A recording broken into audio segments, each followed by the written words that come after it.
Bienvenidos a una nueva exploración. Hoy ponemos rumbo al sur de España, a Andalucía. Ajá.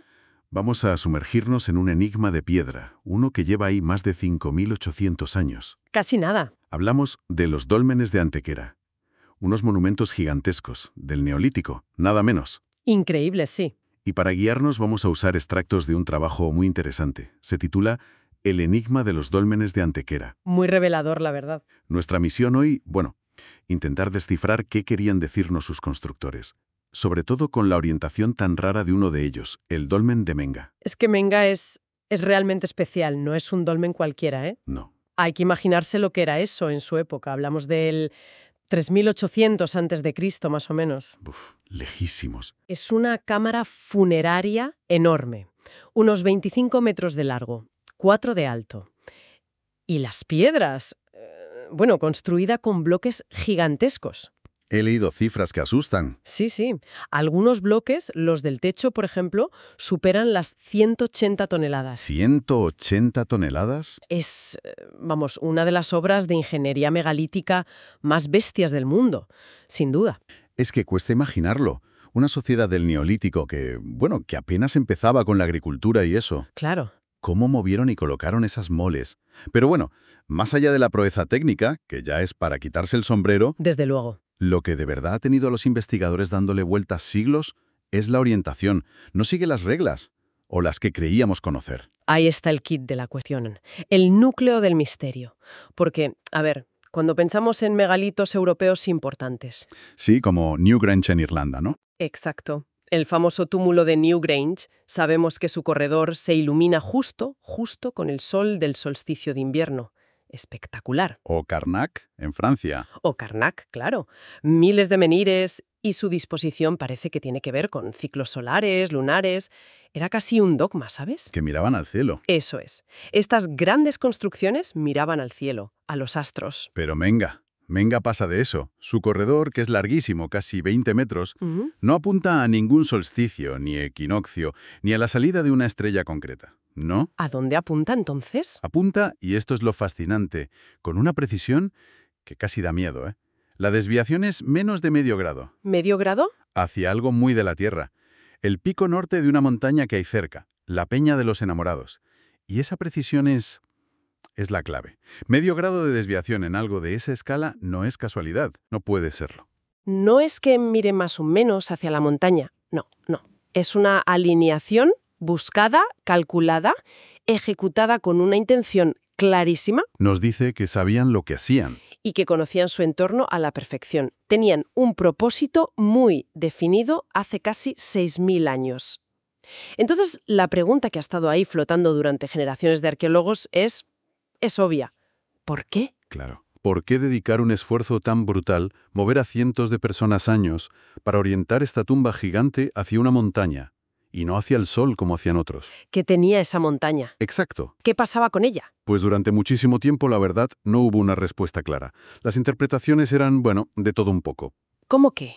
Pues desde que igual se habían equivocado al calcular, cosa rara con esa precisión. Difícil de creer, sí. Hasta pensar que la montaña tenía un valor simbólico, pero sin saber cuál exactamente. Faltaban piezas, ¿sabes? O quizás la manera de mirar el puzzle. De acuerdo, vamos a intentar encajar esas piezas. ¿Cuándo empezó a cambiar la cosa? ¿Cuándo se empezó a entender mejor Menga? Pues el gran salto, el cambio de perspectiva, fue hace relativamente poco, en torno a 2015. Ah, bastante reciente. Sí, hubo una investigación fundamental de un equipo con gente de muchas disciplinas, del Instituto de Ciencias del Patrimonio, del CSIC. El Consejo Superior de Investigaciones Científicas. Eso es, y en colaboración con la Universidad de Leicester.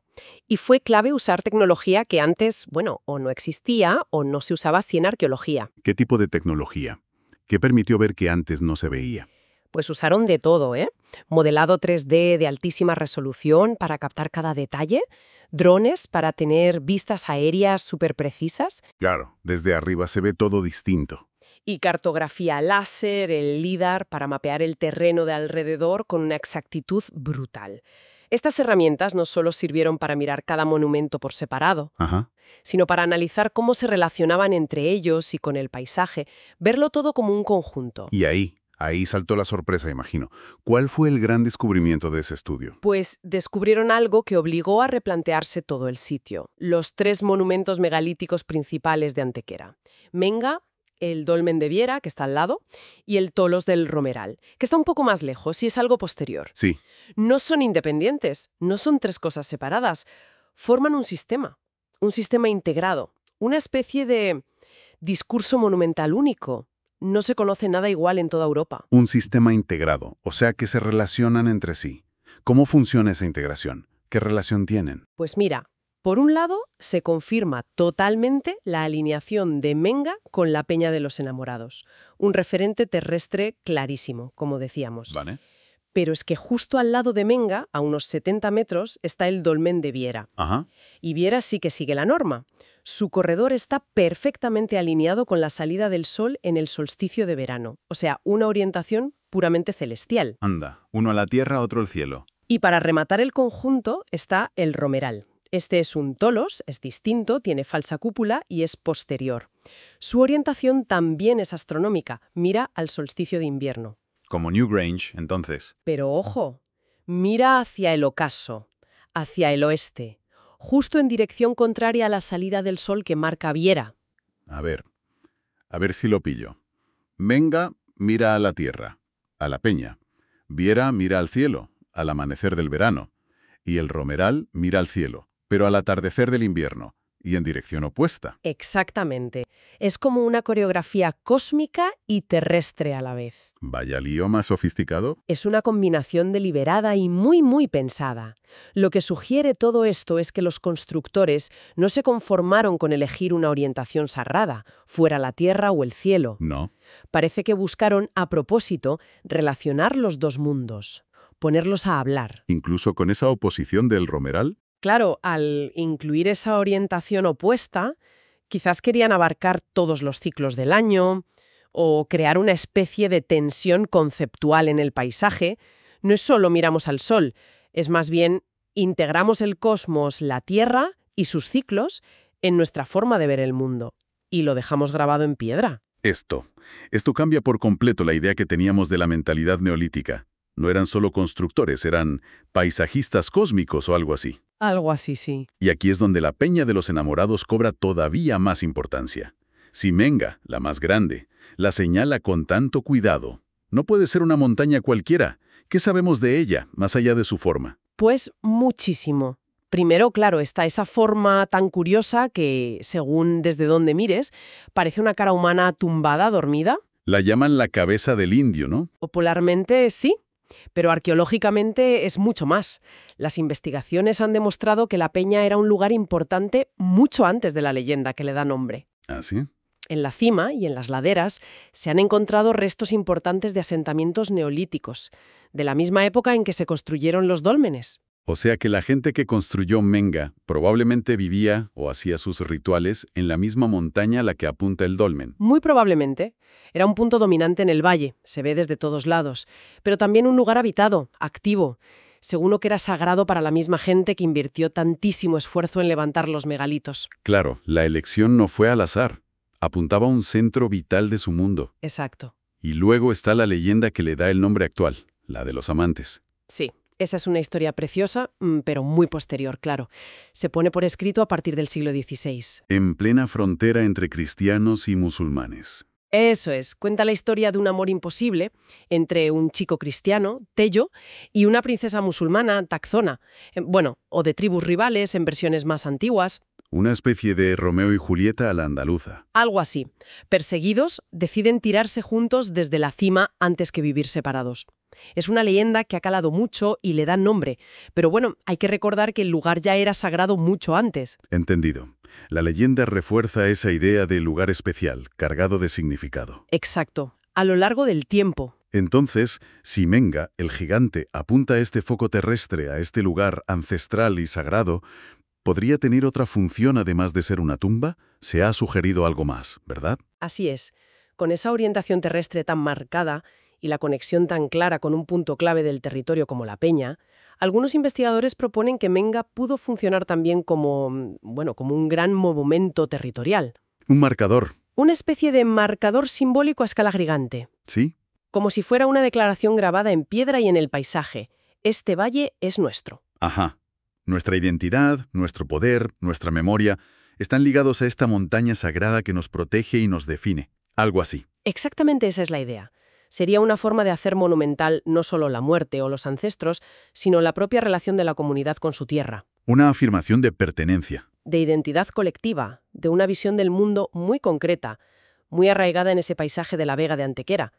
Podría ser un mensaje para ellos mismos y quizás para otros grupos vecinos. Eso le añade otra capa de complejidad. No solo religión o ritual, sino también una dimensión social, quizá hasta política, ¿no? Podría ser, sí. Pero antes de seguir con las implicaciones, volvamos un momento a la construcción. Mover bloques de 180 toneladas. ¿Tenemos alguna idea de cómo lo hicieron? Aunque sea especulativo. Esa es una de las grandes preguntas sin respuesta detallada. No dejaron un manual de instrucciones, claro. Ya me imagino que no. Lo que sí sabemos es que necesitó una organización social, una planificación y un conocimiento técnico extraordinarios para la época. Piensa que no tenían rueda para transportar carga pesada, ni animales de tiro muy fuertes como bueyes. Entonces, ¿cómo? Probablemente implicó el esfuerzo coordinado de cientos, quizá miles de personas. Se habla de usar troncos como rodillos, rampas de tierra o madera, trineos, palancas Y fuerza bruta. y, sobre todo, una fuerza humana descomunal y una voluntad colectiva de hierro mantenida durante mucho tiempo. La cantera de donde sacaron las piedras más grandes está a casi 1 kilómetro. 1 kilómetro. Solo el transporte ya fue una odisea. Una epopeya, ¿sí? La verdad es que nos obliga a imaginar una sociedad neolítica mucho más organizada y capaz de mover recursos de lo que solemos pensar. Totalmente. Bueno, tenemos las orientaciones, la conexión cielo-tierra, la posible función territorial. Hay más misterios escondidos en Menga. Leí algo sobre investigaciones recientes que miraban... Bajo tierra. Sí, esa es otra línea de investigación muy interesante, que se abrió en 2021. Hicieron prospecciones geofísicas no invasivas. Sin excavar. Exacto. Técnicas como el georradar o la tomografía eléctrica que permiten escanear el subsuelo sin tocar nada. Algo fundamental para no dañar un monumento tan antiguo. Como una ecografía del terreno bajo el dolmen. ¿Y qué vieron? ¿Qué salió? Pues detectaron varias anomalías importantes bajo la estructura principal de Menga. Anomalías. ¿Qué significa eso? Podrían ser varias cosas: formaciones geológicas naturales, quizás cuevas kársticas sobre las que se construyó, Vale, algo natural. pero también podrían ser estructuras hechas por ellos, desconocidas hasta ahora. Quizás túneles de acceso que luego taparon, cámaras secundarias escondidas, fosas para rituales. Vaya. ¿Y cómo saberlo? Claro, la única forma de estar seguros sería excavar. Y eso es impensable por el riesgo para el monumento. Demasiado arriesgado. Exacto. Así que, de momento, esa posibilidad de estructuras subterráneas añade, pues, otra capa de intriga, otro enigma dentro del enigma. Nos recuerda que, aunque sepamos mucho, Menga y su gente aún guardan secretos. El subsuelo, por ahora, no habla. Todo esto, los descubrimientos, los misterios que quedan, nos lleva a pensar en la gente que creó esto. Nos obliga a replantearnos qué sabían, cómo veían el mundo. Sin duda. El sitio de los dólmenes de Antequera es una ventana increíble a la mente neolítica. Sí. Nos muestra una sociedad con conocimientos muy avanzados para su tiempo, en ingeniería, en logística, en observar el paisaje y, sorprendentemente, en astronomía. Pero sobre todo revela una capacidad asombrosa para la conceptualización simbólica del espacio, para tejer una historia compleja que une tierra, cielo, vida y muerte. ¿Qué tipo de observación del entorno les permitió hacer esas alineaciones tan precisas? ¿Cómo entendían la relación entre los vivos, los muertos, la montaña sagrada, los ciclos cósmicos? Son preguntas que surgen solas al mirar esas piedras. Y son preguntas que cuestionan esas visiones un poco simplistas que a veces hemos tenido del neolítico, como si fuera una época solo práctica de sobrevivir y ya está. Claro. Antequera demuestra una vida intelectual y espiritual profundísima. Una visión del mundo rica, articulada, que quisieron plasmar de forma monumental para que durara. Y este valor tan singular, esta complejidad, por fin tuvo el reconocimiento mundial que merecía hace poco, ¿verdad? Sí, fue un hito muy importante. En 2016, el sitio de los dólmenes de Antequera entró en la lista del Patrimonio Mundial de la UNESCO. Bien merecido. Y es fundamental entender por qué. no fue solo por lo antiguo que es o lo impresionantes que son las construcciones, que ya sería suficiente, ¿eh? Claro. ¿Cuál fue entonces el argumento clave para la UNESCO? El factor decisivo, y esto lo dice tal cual la declaración de la UNESCO, fue la singularidad conceptual del sitio. La singularidad conceptual. Es decir, se reconoció precisamente esa combinación única en el mundo. Orientaciones a la tierra, Menga a la peña, y al cielo, Viera y el Romeral, a los solsticios. Y la forma tan deliberada en que estos monumentos se integran y hablan con el paisaje natural y simbólico que los rodea, es la prueba material de una visión del mundo original y compleja. Una visión del mundo que además se manifestó a escala gigante mucho antes que otras grandes civilizaciones que solemos asociar con esto, como Egipto. Efectivamente, estamos hablando de construcciones que son más de 1000 años anteriores a las grandes pirámides de Giza. 1000 años antes. Demuestra que sociedades consideradas prehistóricas eran capaces de pensar en abstracto de forma compleja, de planificar a lo grande y de plasmar una visión del mundo integrada y sagrada en su entorno mucho antes de lo que pensábamos. Entonces, si tuviéramos que resumir la gran idea, el mensaje que nos susurran los dólmenes de Antequera después de casi 6 milenios, ¿cuál sería? Pues quizá la intención final de la gente de Antequera no fue solo mirar al cielo desde la Tierra, como vemos en otros sitios megalíticos fascinantes. Ajá. Quizá su genialidad, su idea brillante, fue intentar algo todavía más ambicioso. Buscaron anclar el cielo a la Tierra. Anclar el cielo a la tierra. Me gusta eso. Quisieron integrar los ciclos cósmicos, los solsticios, con los puntos de la Tierra que eran sagrados para ellos, como la peña. Todo dentro de una única historia monumental. Una forma de hacer material su visión del mundo, de hacerla tangible y permanente en el paisaje que habitaban y sentían como suyo. Es una perspectiva realmente potente. Anclar el cielo a la tierra. Nos deja pensando. Sí, Esta visión de una integración tan deliberada, tan compleja entre paisaje y cosmos, manifestada hace miles de años, ¿cómo debería cambiar nuestra forma de entender las capacidades intelectuales, sociales, espirituales de las sociedades neolíticas? pues plantea un desafío directo a cualquier visión que las vea como simples o primitivas. Nos obliga a reconocer que esta gente tenía no solo habilidades técnicas increíbles, sino también una capacidad intelectual y espiritual profunda Para observar, interpretar. para observar, interpretar y conceptualizar su mundo de formas que apenas empezamos a entender. Saber que conectaban a propósito la tierra bajo sus pies con las estrellas sobre sus cabezas. ¿Y a esta escala? Y que lo hacían con esta intención y a esta escala, nos fuerza a mirar el neolítico y quizás toda nuestra prehistoria con otros ojos, reconociendo una complejidad simbólica y una relación con el entorno mucho más rica, profunda y, bueno, fascinante de lo que a menudo imaginamos.